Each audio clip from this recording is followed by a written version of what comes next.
እመኑኝ እግዚአብሔር ብቻውን የተወው ሰው የለም። እግዚአብሔር ብቻውን የጣለው ሰው ከቶም ቢሆን በመጽሐፍ አላየንም፣ በአባቶቻችንም አልሰማንም። እኛ ነን ብቻችንን ይሆን እየመሰለን የተሸበርነው። እኛ ነን ብቻችንን ይሆን እየመሰለን የደነገጥነው።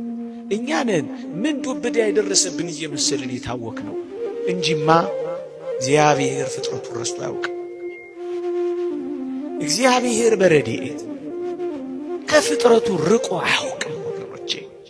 እዚህ ነው እኔ ካንተ ጋር እሄዳለሁ የሚለው ሙሴ። የትም እንሁን የት፣ በምንም እንኑር በምን እግዚአብሔር አይረሳንም። ለዚህ ነው በመጽሐፍ አልተውሽም ከቶም ቢሆን አልጥልሽም የሚለው። ወገኖቼ በእጄ መዳፍ ቀርጬሻለሁና አልተውሽም የሚል ምንኛ የሚያጽናና ቃል ተጽፏል መሰላችሁ? ኦርቶዶክሳውያን እግዚአብሔር እንዴት ይተወናል? አልተውሽም እያለ ቃል ኪዳን እየገባ እንዴት ይተወናል ብላችሁ ታስባላችሁ? አብሬ እወጣለሁ እያለ እንዴት ይቀራል ብላችሁ ታስባላችሁ? እኔ ካንተ ጋር ነኝ እያለ እንዴት አድርጎ ይሸሻል ብላችሁ ትገምቱታላችሁ? እግዚአብሔር በቃሉ የታመነ ነው። እግዚአብሔር በኪዳኑ የጸና ነው። ይህንን የእግዚአብሔር ቃል እንመነው እንጂ ምን የሚለውን አይረሳንም የሚለው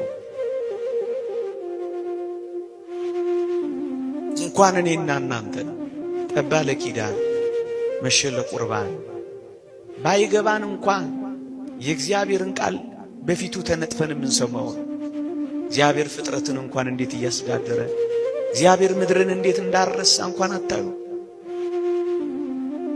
እንዴት ይረሳናል? እንዴት ይተወናል? ለዚህ ነው አረሳሽም ከቶም ቢሆን አልጥልሽም በእጄ መዳፍ ቀርጬሻለሁና የሚለው። ጭንካር የተበሳበትን እንዴት ይረሳል? ዋጋ የከፈለበትን እንዴት ችላ ይላል? ይህ ምንኛ የሚያጽናና ቃል ነው ኦርቶዶክሳውያን። ከዚህ ጋር አብሮ ነው የሚሄደው። እኔ ካንተ ጋር እሄዳለሁ አሳርፍህም አለው እኮ የሚለው ለዚህ